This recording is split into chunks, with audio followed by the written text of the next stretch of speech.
The wait is finally over. Offseason excuses done. Russell Westbrook signs with Sacramento a week before the season begins. Every year, we get surprises, collapses, and players who go from unstoppable to unplayable. Given the crazy big name guys this past free agency getting waived out of nowhere, the league at the peak of its second apron era, having teams scrambling out of desperation, making head-scratching moves that would have never happened in past decades.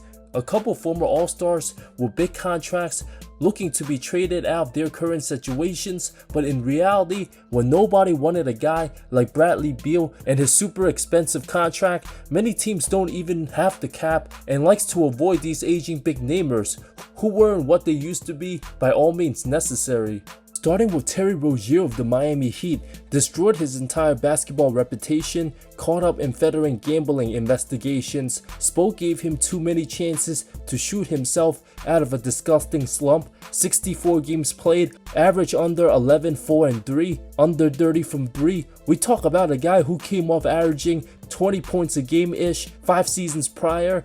The 31-year-old, a prototypical undersized small guard, has been a total ball stopper, causing Miami many losses. The Heat likely finish above 500 instead of 37 wins without his presence. Can Pat Riley tolerate Terry's style of play for the next 6 months? Bear with the rest of his contract? Team under the tax anyway. He can't possibly be as bad as last season. Taking on 26.6 mil as dead money would create chances for Davion Mitchell, Drew Smith.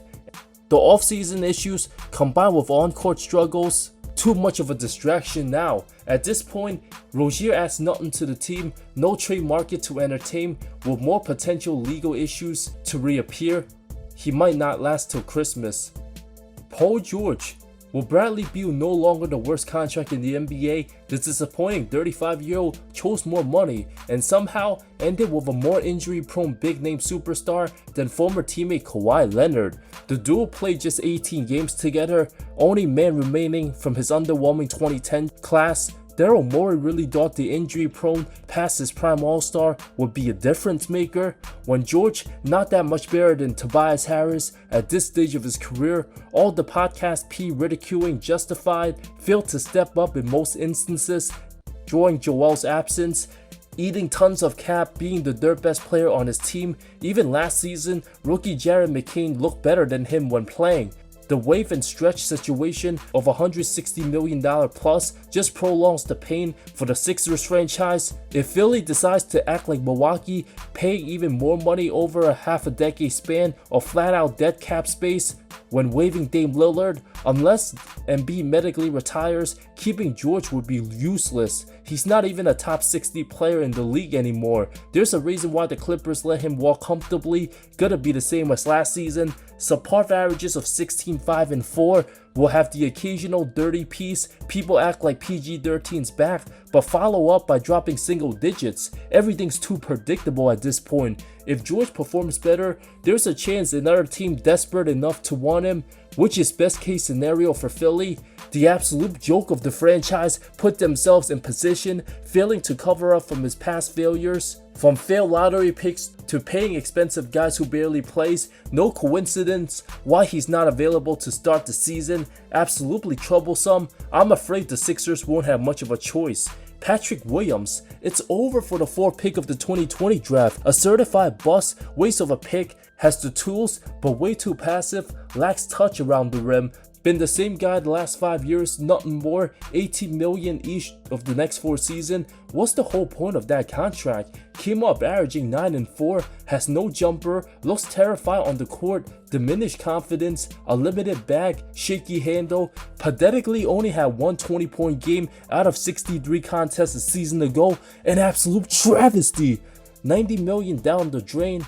For a team with no direction, why keep wasting time on a guy who don't try? Unplayable, untradeable, the Cristiano Felicio 2.0 of bad contracts. When all his fellow draftmates improving, he's somehow getting worse. Not even a viable role player, doesn't hustle for rebounds, not the type of guy anyone wants to have on their team, has no passion, no emotion, not a shot.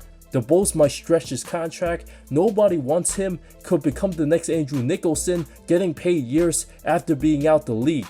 Chris Middleton of the Wizards picked up his $33 million option. The perfect franchise, buying out past their prime big namers. Already gave up a Marcus Smart. If Chris can't hit the open market, likely will get the minimum at this stage of his career. Washington will just be content playing their young guys while not getting anything in return. Doesn't make sense for the 34-year-old being on a young struggling team. Came off averaging his lowest points since his rookie year. Franchise waiting to see, but playing just 37, 55, and 33 games last 3 seasons. Impossible to see him last over a full year in a Wizards uniform. Jett Howard. There's zero reasons why he should be getting paid $6 million a year, taking up a roster spot. His NBA experiment, a total disaster, not even projected a first rounder, yet the Magic took him 11th overall, came off averaging under 5-2-1, a mid 30-ish% shooter, even worse than Johnny Davis. Jusuf Nurkic of the Utah Jazz, 31 years old, past his prime, a forever mistake for Phoenix. Getting a player his magnitude, giving up DeAndre Ayton. Of course, he got sent to Charlotte, ended up from one laughingstock franchise to another, traded to Utah for Colin Sexton, making over 19 mil. What's the incentive for the team to play him? Slumpy and unathletic. More stupidly, Utah actually gave up a player in Sexton for a declining big. Since his leg injury, Nurk has not been the same. Bosnian head coach called him out for being out of shape.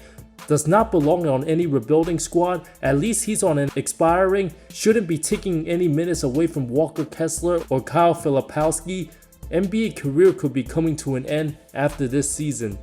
Kevin Love. Most players his situation would simply just retire, then spend a season in Utah. 37 years old, already his 18th season, apparently committed to being a presence in the locker room filled with young players, won't be playing much at all unless he's interested in a future front office or coaching job. Why else would he want to remain with the bottom shelf roster, hang out with Will Hardy and Danny Ainge? Whichever contender has the slightest interest on the borderline Hall of Famer by the deadline, Danny Ainge would 100% be content to grant Love's wishes unless it's the Lakers.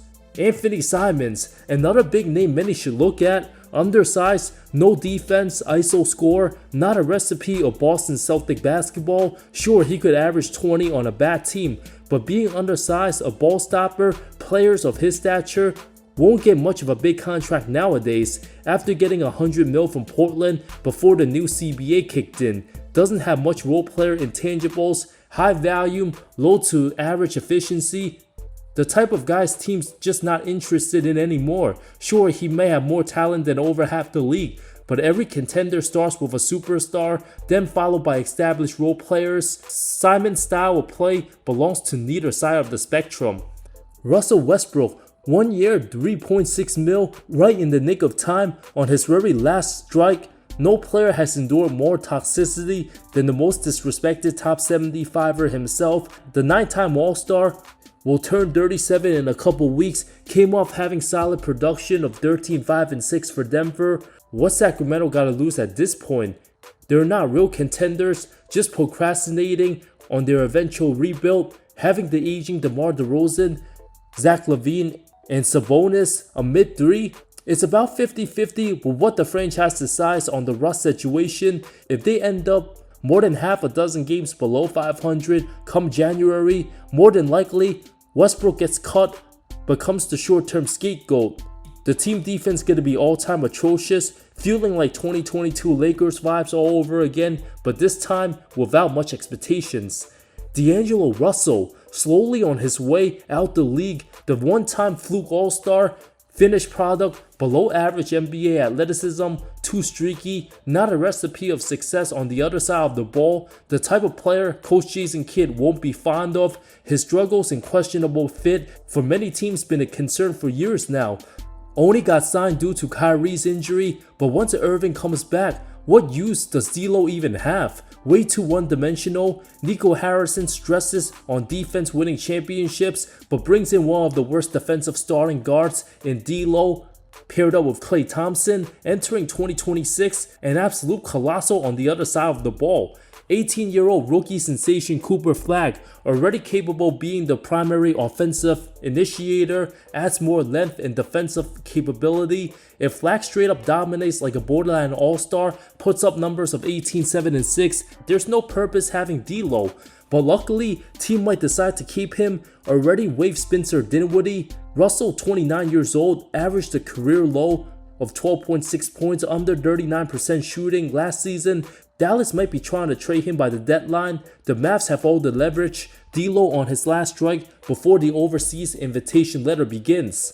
I was going to mention Nikola Vucevic, but given it's the Bulls, they love to stay mid, continue on their play-in dreams, likely stay the entire season. George Niang of the Utah Jazz, likely traded come February, on the decline. CJ McCollum still has some value, but the type of guy who takes too much of every team's cap space. Good player, but below all-star material. Kevin Huerter struggled badly with the Bulls a season ago on an expiring. Team might as well keep him for now. Chicago's been mid for over a decade.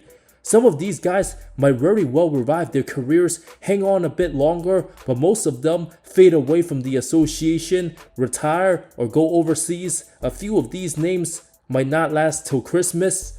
My 2026 NBA Finals prediction, I got the Denver Nuggets over the New York Knicks. Jokic remains the best in the game. A couple new role players to make better. The league's been his throughout the decade, unless OKC, Houston, New York, or Cleveland proves otherwise.